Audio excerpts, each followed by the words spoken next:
Talaga po na sa bawat araw ng ating buhay ay nakikita ng Diyos na tayo po ay nagiging tapat. Amen po ba? Kasi sa panahon po ngayon ay minsan hindi mo na makilala yung tunay bang Kristiyano o nasabing Kristiyano lang. Kasi niyo po, pagdating sa Bible, sabi ng ilang mga talata, may nag-aararo sa bukid, kukunin ng isa, iwan ng isa. So, maaari yung kinuha, tapat. Yung 10 dalaga, nakapasok yung 5, ang 5 hindi. So, maaaring tapat yung 5 at yun namang 5 hindi. Diba? So, ibig sabihin, ang pag-uusapan po natin ay yung pagiging mabuting katiwala o mabuting servant o maging mabuting lingkod ng Diyos. Amen. Bawat isa po ay tinawag ng Diyos para ang Diyos ay paglingkuran. Amen po ba? So, sa nakita ko po sa 21 years na pamamahala ko ata sa Church on the Rock, kasi 2003, 2024, 20, dalawang dekada na, ano pala? Parang ang biliso ng panahon, hindi ko na nakadalawang taon, mahigit na pala sa pamamahala sa iglesia nito. So, ibig sabihin, ay yung nananatiling tapat ay siya yung pinagpapala ng Diyos. Yung nananatiling nasa puso niya, yung paglingkuran ng Diyos, ay yun po ang nananatili. Amen? So, marami-rami na rin po akong hindi kilala at marami na rin akong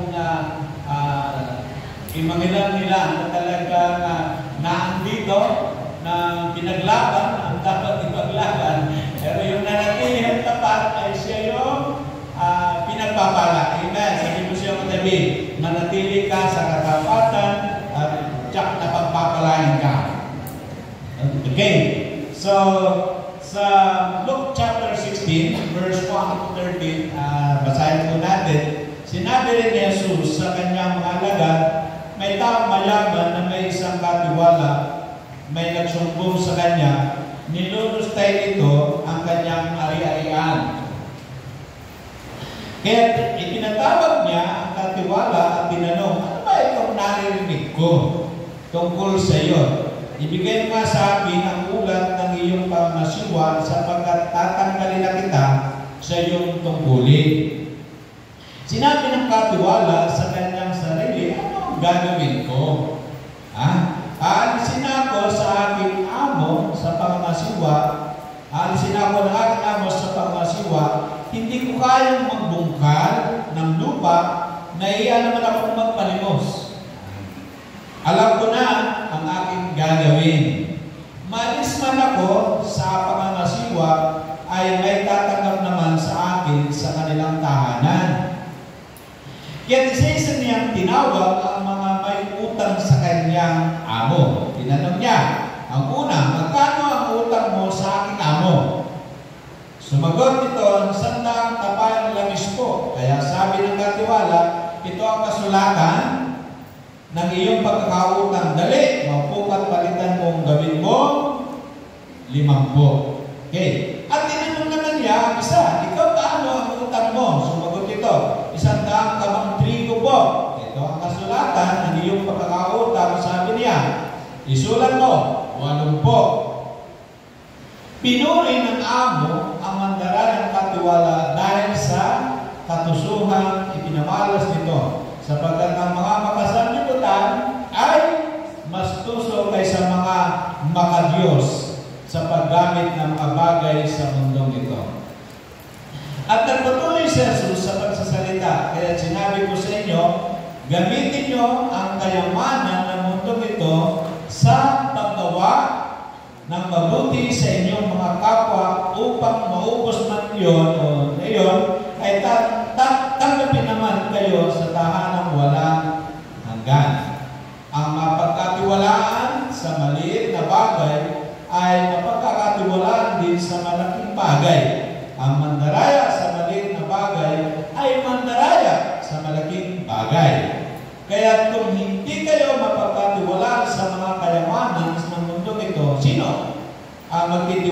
sa inyo ng tunay na kayamanan. At kung hindi kayo magpagkatiwalaan sa kayamanan ng iba, sino ang magbibigay sa inyo ng talagang para sa inyo?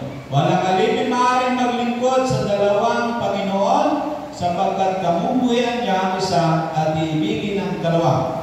Paglilingkuran ng tapat ang isa at hahamakin ang ikalawa. Hindi kayo maaaring maglingkod sa Diyos at sa kayamanan. Amen.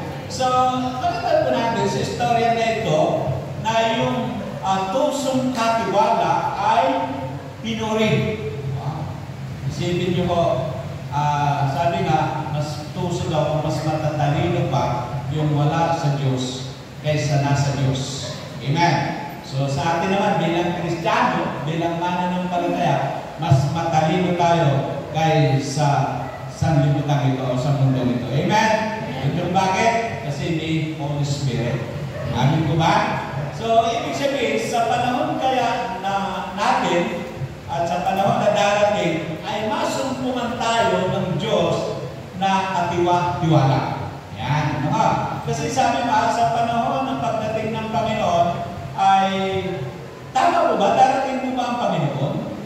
Yan. Pagkakako sa ibang lugar darating ng Panginoon. Sa Davao lang ito. Ngayon, ang darating sa Davao, yung shirin, yung mga yan na, hindi na si Lord.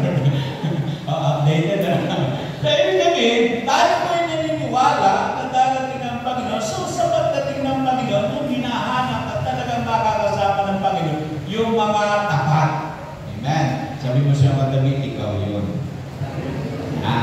So, pag-usapan natin yung good steward, yung mabuting katiwala. Amen. Kasi sa panahon natin, sabi ko nga, ay ang hinahanap ng Diyos ay yung mga mabuting katiwala. Good steward. Ano ha? Ito po yung nakita ko po sa panahon ng paglilingkod. Ang Church on the Rock ay talagang nakita ng katiwa-tiwala. Ano ha? At hindi katiwa-tiwali. Yan. Kaya naman yung church ay umuunlad at ang mga Kristiyano at sa pamilya ng Church on the Rock ay umuunlad. Kasi bakit? Mabuting katiwala. Amen? So, palakpakan natin si Lord.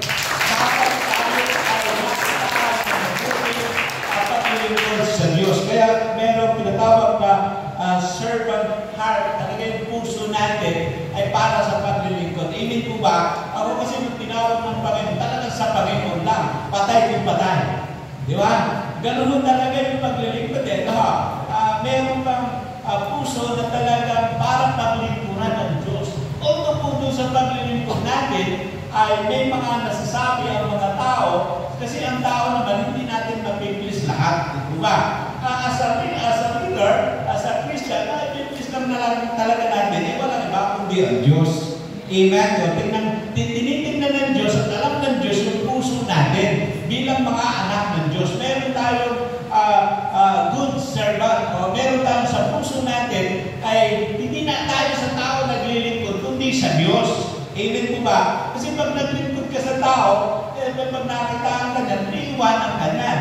Pero pag ang Diyos, kahit na makitaan ka ng pagkukulang at pagkakamali, hindi ka iiwan ng Diyos. Kaya saan masarap maglingkod? Sa Diyos o sa tao? Masarap siyempre sa Diyos. Kasi bakit? Siya ang hari ng mga hari at Panginoon ng mga Panginoon. Siya yung ating supplier. Siya yung nagsusupply ng lahat ng ating needs, yung ating mga pangangailangan. Kaya ang sarap paglingkuran ng Diyos. So, sa time po na ito, sa Genesis chapter 8, pakita po natin yung talagang may puso na para paglingkuran. Alam mo po yung story na ito, nang dumating kay Abraham yung tatlong lalaki. So, parang, hindi naman din kung sino yun. Pero sabi, ginausap ng Diyos si Abraham. Pero may tatlong lalaki na pumunta kay Abraham. At sinabi, mga Ginoo, kung inyong mahanapatin, tumuloy po muna kayo sa amin. Magpahinga muna kayo rito sa lilim ng puno at ikukuha ko kayo ng tubig ng panghugas sa inyong mga paa. Okay, ipagahanda ko rin kayo ng makakain para sa lumakas kayo bago kayo maglakbay. Ikinagakala ko kayong paglingkuran habang naririto kayo sa amin. Sila'y tumugon, salamat, ikaw ang masusunod. Ano ba yung makikita po natin dyan? Kay Abraham. Kaya si Abraham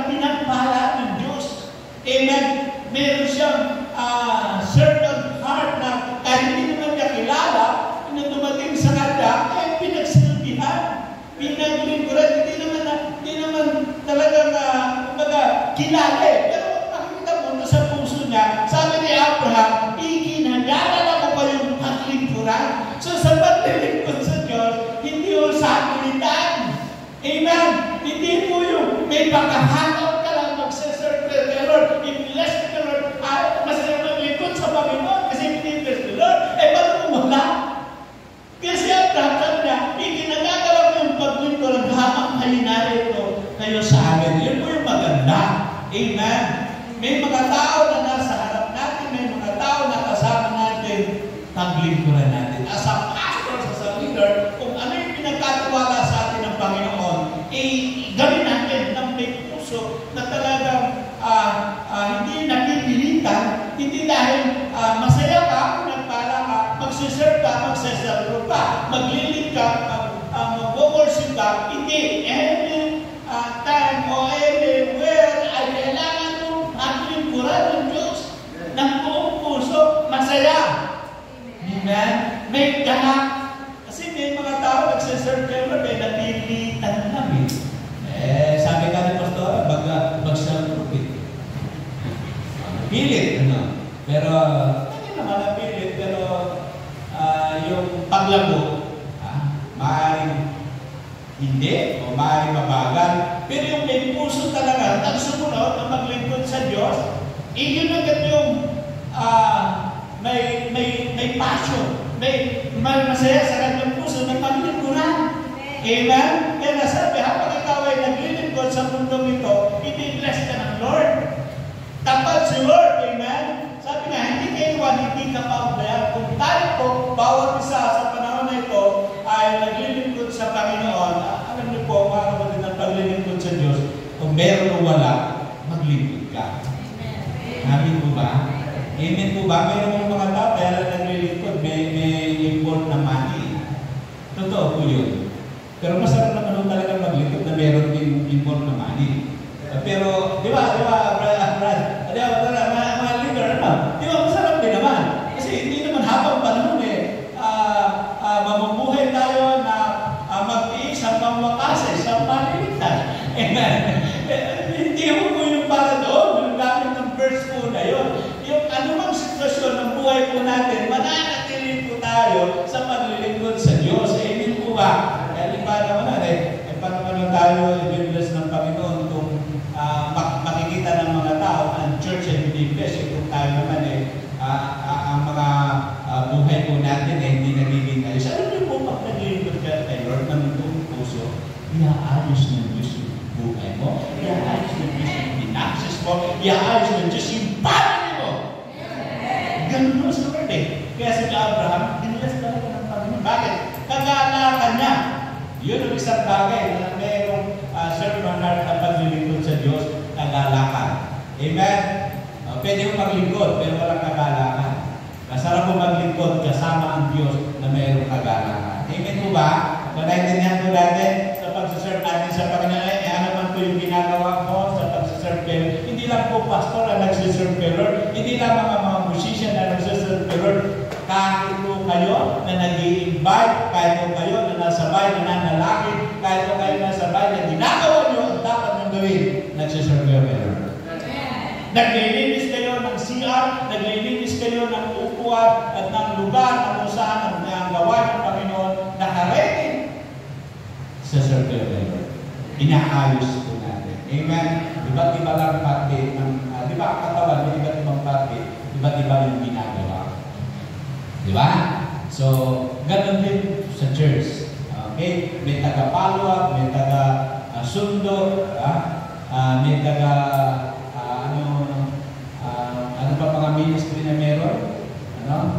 Ngayon may structure ng church, napakadali na ngayon kumilos ng church, at nakita ko po ang paglago ng church kasi ayos yung structure. At yung sa structure yung mga tao ay gumagawa. Yan. Siyempre ka, yung good steward, yung trustworthy, talagang napagkakatiwalaan ka. Amen po ba? Alam niyo po sa church, para minsan natulog po ako ng good steward, para malaman kung totoo, at yung membro ko talaga ay born again na, kasi baka sabi ko, natatakot ako kasi kung marami yung member doon sa loob ng church, kung hindi naman totoo, nakakatakot, so, parang nagturo ko ng good steward, para makita ko na mga tao talaga ay nakakilala sa Panginoon at may takot sa Diyos at paglilingkod sa Diyos, tinry ko. Naglagay ko ako ng pastor doon sa church. Kasi yung mga kabataan, mga bata, mga nanay, siyempre maaari pumunta pa sa labas ng tindahan. Ngayon, naglalagay ako doon sa loob ng church. Ang nakalagay, Alice Kids Store. So, nandiyan na yung noodles, nandiyan na yung kete, nandiyan na yung shoppings, lahat. Sa store. Ngayon, wala akong nagtitinda dyan. Wala akong CCTV. Ang CCTV lang natin si Lord. Noong unang Sunday, nagpagalaw ko, naubos yung tinda. Wala yung pinagbilang. Sabi ko, delikado ito. Born na pinapakaya talaga itong mga tao ito. Hindi, kaya lang pala, kung nag-announce ako kasi, hindi naintindihan ng mga bata. Kasi sanay yung mga bata na merong pagkain na binibigay yung teacher. Ay yung pala, yung mga bata, pagbababa, nandun lang kasi sa baba ng store. Pag galing sa itaas, pagbaba, kukuha yung mga bata, kaya nawala yung paninda. Pero nung second Sunday na, may paliwanag ng mga teacher at ng mga magulang, nakailalabas, may honesty store dito sa church, makikita natin. Yun, nakita natin. Tuloy-tuloy po yun. Kaya sabi ko, ngayon na pagkatiwalaan na. Di ba? Kasi hindi siya nagtuturo ako. Kaya pa-testing. Kasi natatakot ako yung mga turo ko ng turo. Baka itong mga tao ito, binibigtas. Baka magnanakaw. Di ba sabi ng Bible, hindi makakapasok sa harian ng Diyos yung magnanakaw. Amen po ba? Ayun, kaya ayun, trustworthy. Amen po ba? So, sa Luke chapter 16, verse 10, ang mapagkakatiwalaan sa maliit na bagay ay mapagkakatiwalaan din sa malaking bagay. Ang mandalaya sa maliit na bagay ay mandalaya din sa malaking bagay. So, nagamit na talaga natin sa touch and offering yan. Madalas na po natin matinig. Pero isang bagay na para i-bless ka ng Panginoon, yung mapagkatiwalaan ka sa maliit. Amen po ba? Maliit. Kasi pag hindi ka na-start sa maliit, hindi ka rin sa malaki. Kasi kaya nga ang Diyos, kailangan mag-start ka sa maliit. Alam niyo, kahapon, natutuwa ako dun sa isang nanay na yun. Na nakita ko po yung sa isang cell group na yun, yung nanay na yun ay napakatapag about dun sa feeding and tithes. Yung word na ito, ang mapagkatiwala sa maliit, yung mapapagkatiwala. So, ano mang bagay na binibigay sa kanyang asawa niya, na siya ay housewife lang. Tapos yung asawa niya ay driver ng truck, ng mga semento, deliver sa Batangas, sa Quezon. Dapat itong nanay. Kung ano yung binibigay ng asawa, itinatides niya at ino-offering pa. Nakita namin, itong nanay nito, kasi siyempre, ang treasurer namin, kung sino yung inilalagay every Sunday, ay yung mga tapat. Mga tapat doon sa ikapo at handog. Kasi bakit?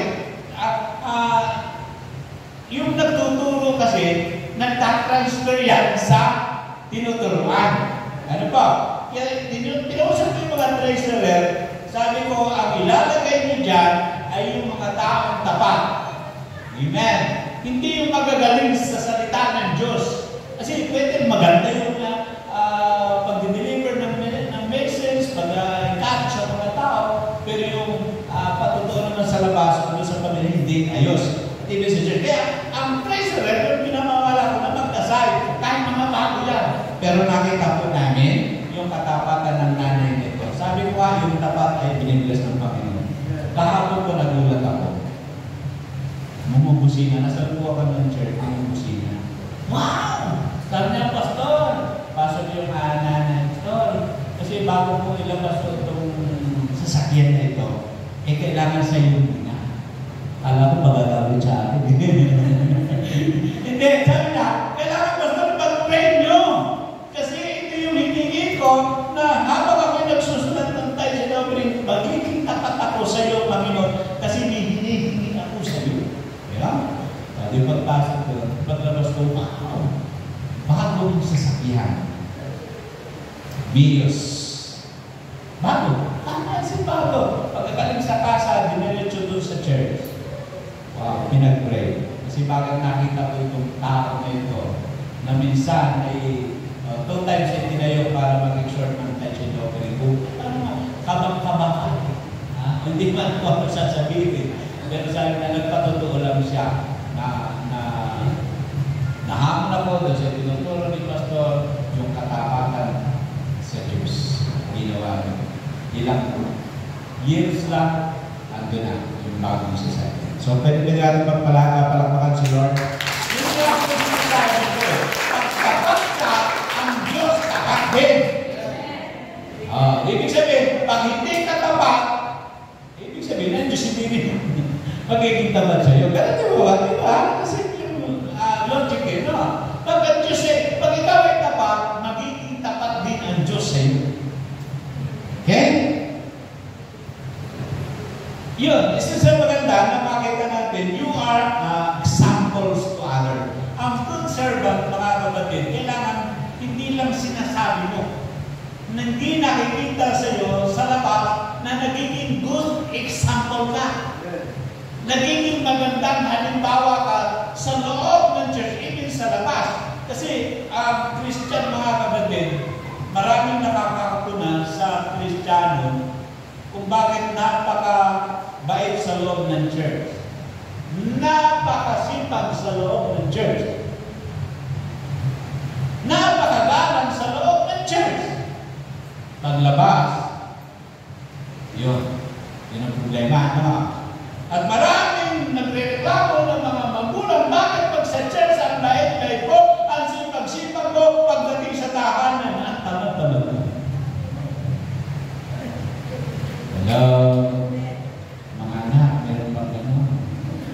Wala naman sa Church of the Rock, wala ko sa Church of the Rock family na hindi maganda yung patuto. So, nagiging good example po ang church ngayon. Ano po, nakakatuwa po, ang church po ngayon nagiging isang magandang halimbawa. Ano po, hindi po, ang Church of the Rock, pinahod po ay sa Diyos po ang kapurihan. So, meron kami empowering sa buong San Ildefonso, ang Church of the Rock ay napili para po sa praise and worship. At anytime na may mga gathering na malaki po ay sa Church of the Rock pinahod po ginagawa. So bakit? Inulis talaga ni Lord yung church. Amen? So nagiging good example. Hindi ang church na ito, ang ganda. Hallelujah! Sa mga halimbawa ng church, hindi tayo iwan, hindi tayo pababayaan. Umalis ka man sa dati, may ibibigay ang Diyos na mas dami. Amin ko ba? Pagbalik ko, naka-aircon na ito. Yeah. Ano makikiklara natin? Mangyayari. Tama po ba? Ang sabihin ko lang sa'yo, David, tapat ka lang, kapatid. Yun lang yung susunod eh. Pag tapat tayo, ang Diyos tapat. Amen? Ano man yung iyong pangangailangan, ano man yung iyong mahanapin, Panginoon ay naandyan para i-bless ka. Okay? Kaya dito sabi niya, John chapter 13 verse 15, I have set you an example that you are sure to ask I have done for you. So maging good example. Amen. Ito po yung hinahanap ng Diyos. Ang bawat church, ang bawat Kristiyano, magandang halimbawa. Kasi bakit? Paano natin madadala yung ating nanay, yung ating tatay, yung ating anak kung hindi ka magandang halimbawa? Amen. So yun po yung gusto pagputihin natin, maging good example tayo sa iba. Amen. Kung minsan, may mga tao hindi nagsasalita sa iyo na parang ka naman hindi Kristiyano. Parang ayaw lang. Pero pinipilit mo, pinipilit natin na maging good example. At example, bilisan natin para pero ano naman, malamig pa naman eh. Pag inama tayo ng alas, siguro dito, 9:30, kasi iba na yung panahon niya, di ba? Naabot ng 44, kaya init eh. Kaysa kayo yung high blood, bilisan natin. Amen po ba? At least makukuha naman natin yung ibig sabihin. Yung Godhead Stewart, yun na yung mga warrior. Amen. Ano ibig sabihin ng warrior? Sila yung lumalaban talaga. Sila yung talagang ginagamit ng Diyos para ipaglaban ang tama at ang mabuti sa harap ng Diyos. Amen? Kaya sabi niya, okay, sabi dito, 2 Corinthians chapter 10, 3 and 5, kung nabubuhay man ako, ito po si Pablo, sa mundong ito, hindi naman kami nakikipaglaban ayon sa marang ng mundong ito. Okay? Ang sandata namin sa nakipaglaban ay hindi makamundo kundi ang kapangyarihan ng Diyos na nakapagbabaksak ng mga ulat, sinisira namin ang mga mamaling, mga pangatuwiran. Okay, tinanggapin namin ang lahat ng pagpapataas laban sa kaalaman tungkol sa Diyos at binibihan namin ang lahat ng isipan at pagmatutong sumunod kay Kristo. Yan. Kaya ang isang good steward, mga kapatid, ay isang warrior. Amen. Si Pablo, pakita po natin kung paano siya ginas ng Panginoon eh. Kasi bakit? Meron siyang nagtatag ng mga mandirigma, hindi siya physical, kundi siya spiritual. At yan po ang church. Amen. Kaya nga po, ang church, pakisa po tayo, every last Friday ng buwan ay prayer and fasting. Laban po yan, laban. Pagkikitigma sa mundong ito para ang kapangyarihan ng Diyos ay makakilo sa iglesia nito. So, dinideclare po ito. Simula doon, kaya nang siguro nakakalimutan ng iba, at dami papaalala po namin, every last Friday ng buwan ay pakikipagdigma o pakikipaglaban. Kasi bakit? Pag hindi tayo naging kakitaan ng pakikipaglaban, mga kapatid, as a warrior, mga kapatid, hindi, ang alam mo ang mundo, ang sanglibutan, kumikilos. Ang kaaway kumikilos. Ang si Satanas ay hayagan na. Sa London, merong Church of Satan. Di ba? Ang ganda-ganda pa ng church. Kaya lang, Church of Satan. So, ibig sabihin, hayagan na. So, sa panahon natin, kung alam natin sa pamilya natin, o sa barangay natin, kung saan man tayo, nasa work, mga kapatid, alam natin may kilos ang kaaway. Pero kung ikaw ay Kristiyano, mahayaan na patalo ka ng kaaway dahil ikaw ay nagtagumpay na, sabi ni Lord. Amen. Yung lahat ng nananampalataya sa Panginoon, kasi si Jesus nagtagumpay na, ibig sabihin, ang lahat ng nananampalataya sa Kanya ay nagtagumpay na rin. Past tense, nagtagumpay na rin. Aaktuhan mo lang. Aaktuhan mo lang. Amen. Amen. So yung nahirapan, tinapos na ng Panginoon. Kaya aaktuhan mo na lang. Ang Kristiyano, hindi dapat manatiling mahirap. Amen. At lagi ko sinasabi, mga kapatid, ako bilang tao, ay dati ako sa pamilyang mahirap. Okay? Pero sabi ko, na ako'y nakakilala sa Panginoon, ay hindi nakasalanan ng mga magulang ko na ako'y mamatay na mahirap. Bakit? May Kristo sa puso. Binigyan ka ng karunungan. Binigyan ka ng abilidad ng Panginoon. Kalakasan, kahusayan. So bakit mamamatay kang mahirap? May prinsipyo ang salita ng Diyos. Maging tapat ka at ang Diyos magiging tapat sa iyo. Amen. Pagkatiwala ka sa mali, pagkakatiwala ka ng Diyos na malaki. Saan ba tayo nagsimula? Sa mali. Nung may pinanganak ka, sanggol, maliit, ngayon malaki ka na. Amen. Alam mo na yung tama at mabuti. Ibig sabihin, yung tama lang ang susundan mo at huwag mong gawin ang mali. Kasi pag sinundan mo ang mali, mamamali na tayo. Amen. Pero ang Diyos ay Diyos ng kaisa, Diyos ng katwiran, matutuwid po tayo. Amen. So ang gawin po natin, makisa tayo sa church, sa pastor, yung pakikipaglaban. Amen. Kung nag-struggle ang finances, sabi niyo po ang church, nung time na may struggle talaga ang finances sa totoo lang. Amen. Yung allowance sa mga pastor natin, kawawa talaga. Amin po ba? Struggle. Itik ako. Pastor, unahin mo na natin yung babae ng Walinko. Mapuputulan tayo. Ang pastor, wala mo na nalaman. Pero hindi ba natin?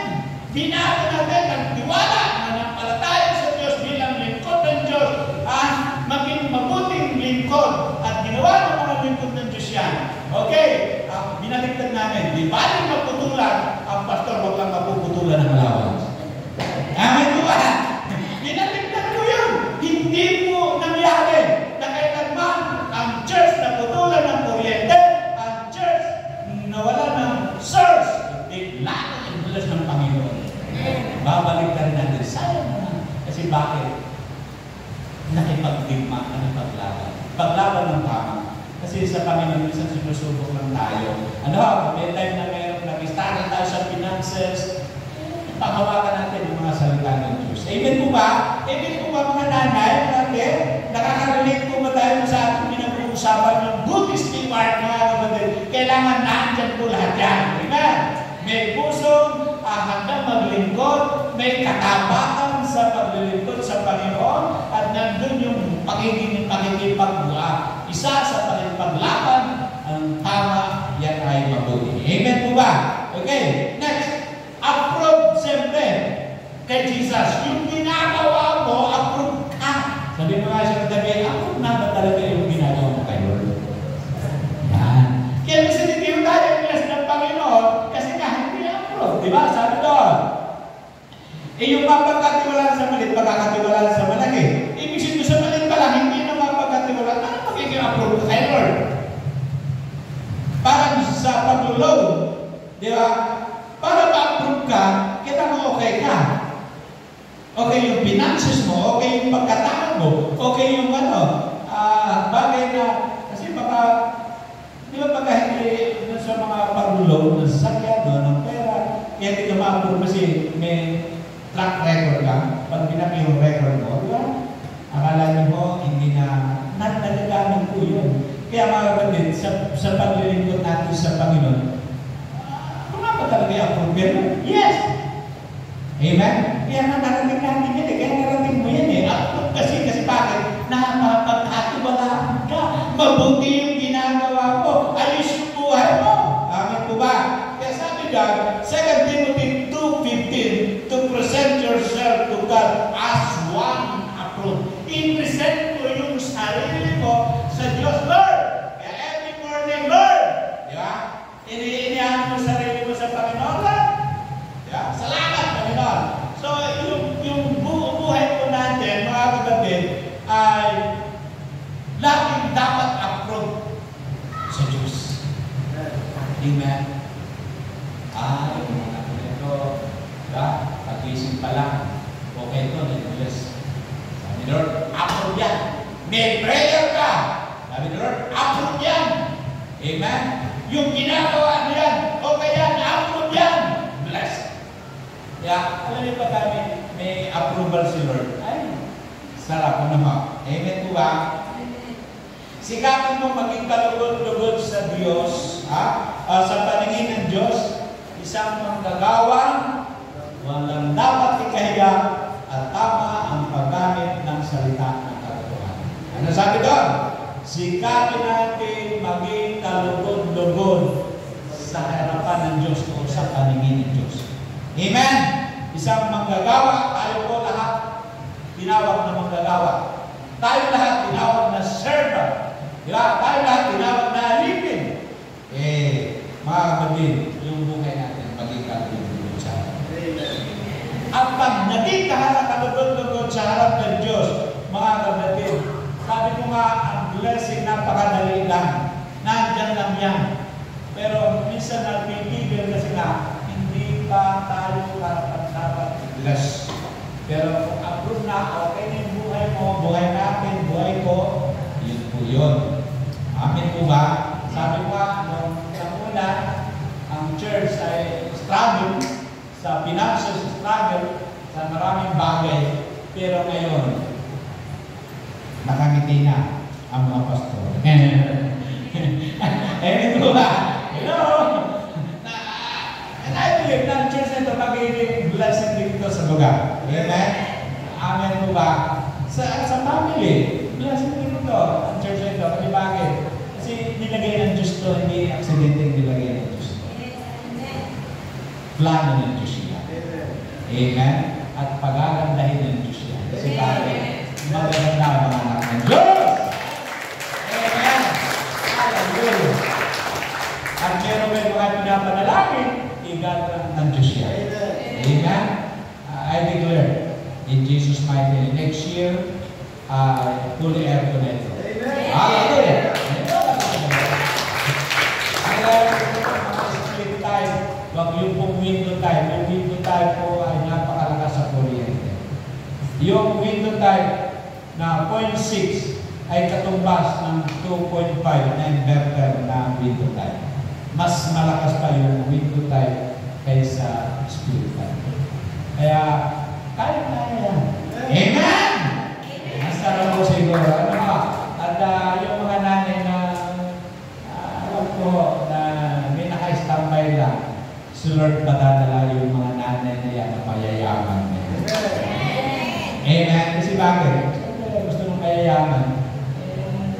Yung okay place, may maayos na parking, diba? Yung puso ng mga anak ng Diyos ay laging welcome sila.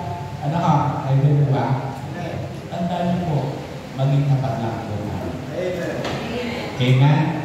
Sikapin mo maging kalugod-lugod sa Panginoon. Yun po yung susi para Diyos. Pag tayo kalugod-lugod sa harap ng Diyos. Napakasimple lang. Yung hinihingi mo, ang bilis dumating. Yung favor ni Lord, halimbawa nag-graduate ka, mag-board exam ka, ang bilis. Pasado ka ka. Kasi bakit? Approve eh. Amen naman, di ba? Amen po naman kayo dyan. Yung mga kakagraduate, may kakagraduate po ba ngayon? Taon na ito? Wala na. At least sa mga June. Sa June? Next year. Yeah, next year. Maraming magsisigraduate. Diba? So bakit? Nakakatapos kayo, hindi kayo makapag-aasawa muna. Bawal mo na mag-asawa hanggang itapos. Amen?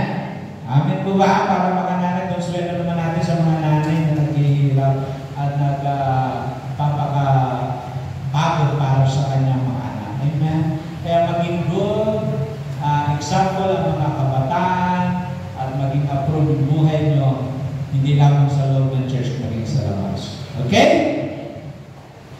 Running the vision. Ibig sabihin, kailangan mga kapatid, yung good steward may vision. Tinatakbuhan o tinatakbo mo yung vision at pakitain sa iyong buhay, pakitain sa church. Mga kapatid, isang magandang bagay yan. Kasi ang church, kaya ako lumalago, yung pastor may vision, yung mga member, kasama doon sa vision. Amen. Mas mahindi po pagtatagumpay ang church kung ang vision lang ng pastor ay siya lang ang may vision pero hindi kasama yung mga member. Dapat kasama ho tayo. So sa isang layunin, sa vision, mga nagkakaisa tayo. Yung Great Commission, ano yung vision natin na binigay sa atin ng Panginoon? Siyempre, yung Great Commission, ano ba ang Great Commission? Matthew 28 verse 18 to 20. Diba? Sabi nyo, therefore go and make disciples of all nations. So number 1, takbo. Oh, go! Yung vision, ilan mo yung vision? Yung gumawa ka ng maraming disciples, mga kapatid, and then baptize them. In the name of the Father, and the Son, and the Holy Spirit, and teaching. So, turuan natin yung mga tao. Yun po yung ano natin. Kaya meron po mga cell group. Ito po isang bagay na pinagpapasalamat ko. Sa Pinado kasi ang cell group namin ay meron po kami 14 cell leader na meron po mga cell group yung bawat isa. Kasi hindi po pwede maging cell group leader na wala ka ng cell group. At may monitoring po ako every week. Sabi ko, bakit wala si sister na ganito? Kasi sinasabit sa akin yung kanilang mga cell group after ng cell group session sa akin. Sabi ko, bakit wala si ganito? Na-check ko ka. Sabi mo sa nahanap ko yung pastor. Hindi mo sinabing nasa birthday ako. Pambira, birthday ako pinagkalit sa cell group. Sabi ko, ang cell group kasi arm service every Sunday. Huwag mo yung kakalitaan. Amen po ba? So, commission. Turuan sila. Amen? I-design po sila. Yun po yung purpose natin. Hindi lang po pastor, hindi mga cell leader, mga kapatid, kailangan yung Great Commission na ginagawa natin. Hindi lang po yung nanay, hindi lang po tatay, ibig sabihin tayong lahat ay kasama doon sa vision na binigay ng Panginoon sa church. Amen? Hindi lang po sa church on the hindi sa buong Kristyanismo yung vision. Amen? Kasi bakit? Hinahanapan tayo ng Diyos kung mabuting katiwala o maging good servant. Amen? So, gawin po natin ito. Hindi lang si pastor ay si pastor. Siya yung mag-bring to mission. Hindi, tayong lahat. Amen? Gawin po natin ito. Siyempre, dedicated and devoted to. Saan ba tayo dapat? Dedicated and devoted to. Amen? Isa-isahin natin. Ang good servant, siyempre, una-una sa Diyos. Dedicated ba yung buhay mo para sa Panginoon? Doon matitest tayo, makikita. Ano? Kailangan, number one sa Lord, di ba? Kung sa pumutos, mahalin mo si Lord ng buong puso. Yung tendo natin, di ba? Okay. So, dedicated to church. Yung church dapat, as a good servant, naka-dedicate ka yung buhay mo para sa church na ito. Amen po ba? Hindi yung minakitaan lang po tayo ng pagkakamali at pagkukulang ng pastor o ng sa leader. Yan ka na dyan. Yung snappo. Hindi ka dedicated ito. Ano na? Amen po ba? Amen po ba? Nagagets po ba? Kasi tandaan nyo, walang church na perfect. Ngayon, wala pa. Wala pa ang church na perfect. May mga problema talaga sa church. Pero hindi yung dahilan ng paglayo natin, ng pagtalikod natin. Kasi pagka-good servant ka, tanong biyahe, makita. Dedicated ka doon sa church na yun. Amen po ba? Kasi maraming mahali sa church, hindi sila yung church. Kasi pagdating doon sa pinuntahan niya, pag may mali ulit nakita, hindi ayos. Ganun at ganun din. Kaya sabi ko, pagka nag-ayos ko ng problema. Kasi sa mga church kasi, meron mga maalis din. Sabi ko ganito, pag umalis ko kayo, mayroon magsalita. Stop na ho. Di ba? Magkakapag tayo sa Panginoon eh. Ngayon sabi ko, kung hindi kayo nasisiyan sa church, pwede naman bukas ang tuwan ng church, pwede naman. Pero huwag na kayo magsasalita. Amen po ba? Nagkakain nila. So, pag dedicated ka sa church, ano ang sitwasyon? Ano problema? Pinakaharap yan. Amen? Pinag-uusapan yan at hindi nyo sa labas. Okay? Pag dedicated ka sa church ministry, ano bang ministry ka meron? Maaaring nakasama ka doon sa structure, yung ministry na ibinigay sa iyo, kailangan buong puso na sundin yan at gawin yan. Amen po. As a leader, as a music director, as a media, followers, anong ministry na meron ka na na-sign sa iyo? At meron kang gustong na ministry, pwede mo yan sa pastor, gusto ko sa follower. Pwede ba? Alright?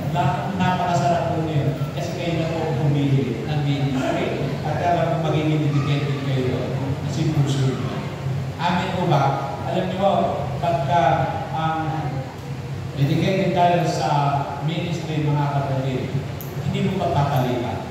Hindi mo papapalitan. Amen po ba?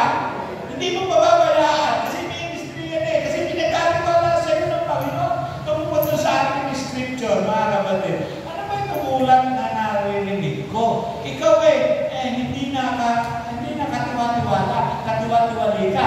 Parang nagtiwa sa amin, pinalakit eh. Ano ba nangyari? Tatakalin na kita.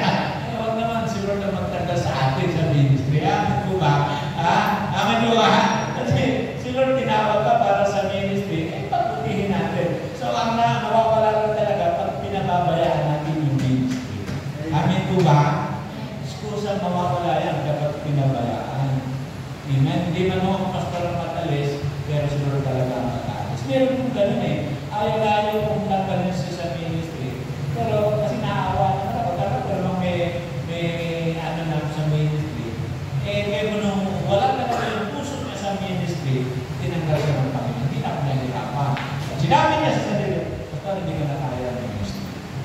Okay? Walang problema. Pero pag may dedicated talaga sa ministry, kahit ano mangyari, pastor, pag tinawag ng Diyos sa ministry, ito pagbubutihin ko. Magiging mabuti ang servant. At doon po makikita natin yung mga dedicated sa ministry, hindi mo may kakala. Nagiging good testimony sila doon sa loob. Kasi bakit? Yung ministry, minahal nila. Amen? Kaya kung ano ministry po meron tayo, mahalin po natin as a good servant. Amen po ba? Okay. Tinanong ko, ano mga kabanawas ba tayo? Sabi niya, mga 9 o 9:30. Hanggang pwede ba hanggang 9:30 tapos na tayo? Lahat na. Pwede. Nararamdaman ko na yung ano. Okay. Yung work, amen. Yung work natin. So, paano man daw po yung aking ginagawa? Ikaw man ay umiinom, ikaw man ay kumakain, o ano mga bagay na ginagawa sa atin. So, whatever you eat or drink or whatever you do it all for the God glory. So, mga kapatid, sa good servant, mga kapatid, kung ano man daw po yung sitwasyon mo, o ano man po yung ginagawa mo, kumakain ka, umiinom ka, ano man sitwasyon mo, para sa kapurihan ng Panginoon. Ano man po yung ginagawa mo, para sa kapurihan ng Diyos. Amen? Hindi lang po siya. Kasi may mga tao, nag-iintay ng papuri ng tao, na-appreciate ng tao. Amen? Meron ako sa trigger. Hindi mo lang na-appreciate. Hindi, nakikita ko yung ginagawa mo para kay Lord yan. Ano hindi pa? Congratulations. Mabuting servant. Hindi na ako yung kita ni Lord yun. Amin ko ba, kung mabuti yung puso ko, maganda yung ginagawa mo, bakit hindi mo mapapurihan ng tao? Amin ko, ganun tao eh. Pero ang tunay na good servant mga kapatid, hindi na nag-aantay na purihin sila. Amin ko ba? Gawin ko lang natin yung mabuti at tamang para sa Panginoon. Good steward. Amen. Ang makatanggap ko niyan eh, no? Kasi kung ikaw ay sa Diyos, bakit kailangan ko maghintay pa ng papuri ng iba? Amin ko ba? Pastor naman, hindi mo lang ako hindi mo lang pinapahalaga yung ginagawa ko. Amen. Hindi mo na kaya asawa ko, para lang sa ministry.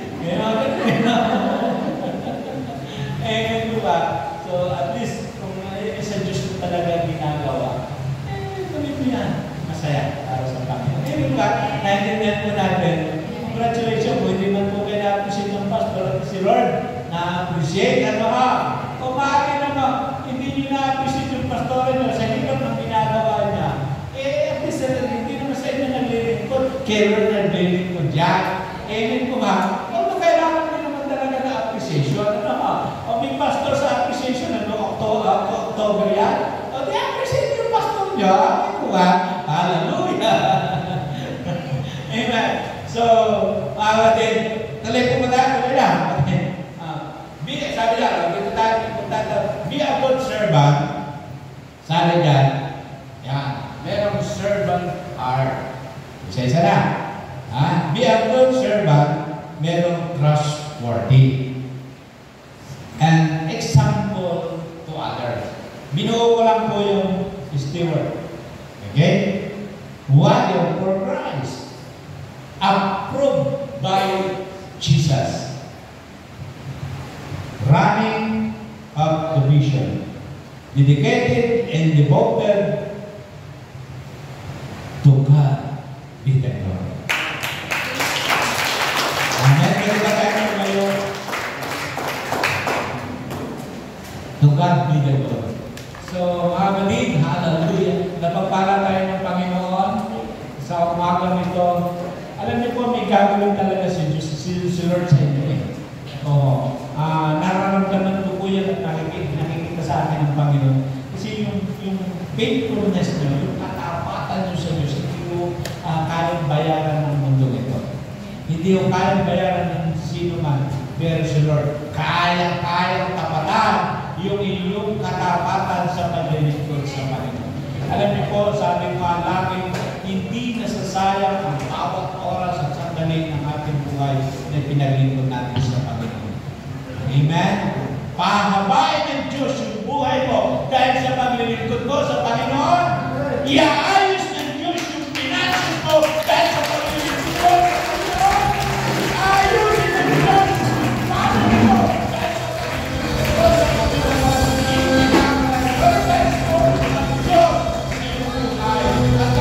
Ang Diyos naman, hindi siya pauli para i-bless ka. Nilirami ka lang kasi Lord. Alam mo siya.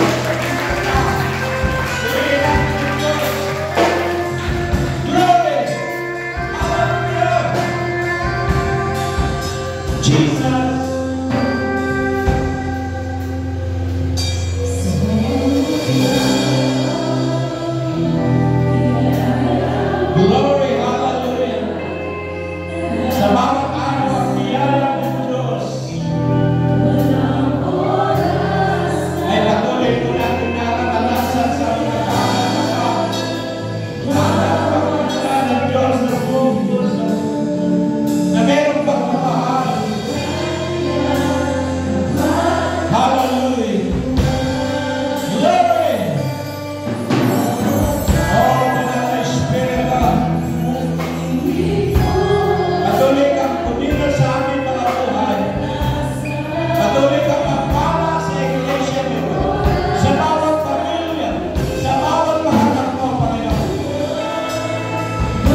Hallelujah.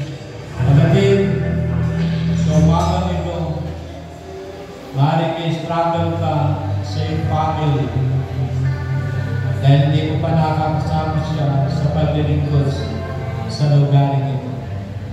Alam mo kapatid, kumikilos na ang Diyos sa kanilang buhay dahil nakikita ng family mo yung ginagawa mo na paglilingkod sa Panginoon.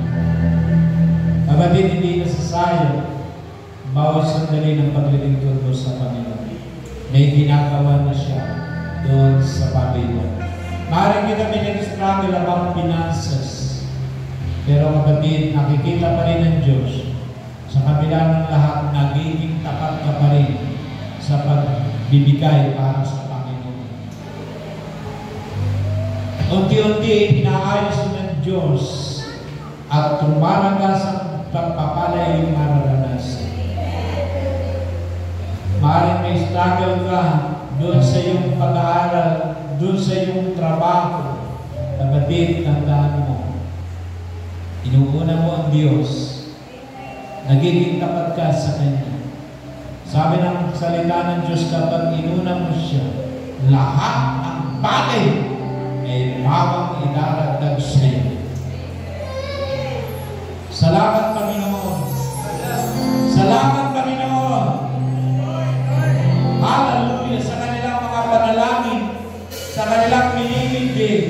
Lord, sa taong ito, Panginoon, kung sila'y nagpipray ng panibagong sasakyan, mangyayari!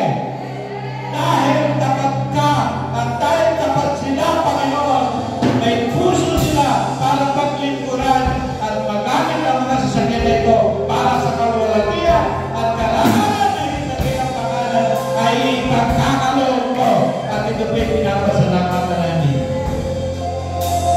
Hallelujah. Hallelujah. Kapatid, nakikita mo may ginagawa ng Diyos sa buhay mo. Inaalis ng Diyos yung kapaitan ng buhay mo. Pinapalitan ng kagalakan, kapayapaan, kapangyarihan ng Diyos. Pinagtatagumpay ka ng Panginoon araw-araw ng iyong buhay. Kapatid, pasalamatan ng Diyos. Hallelujah!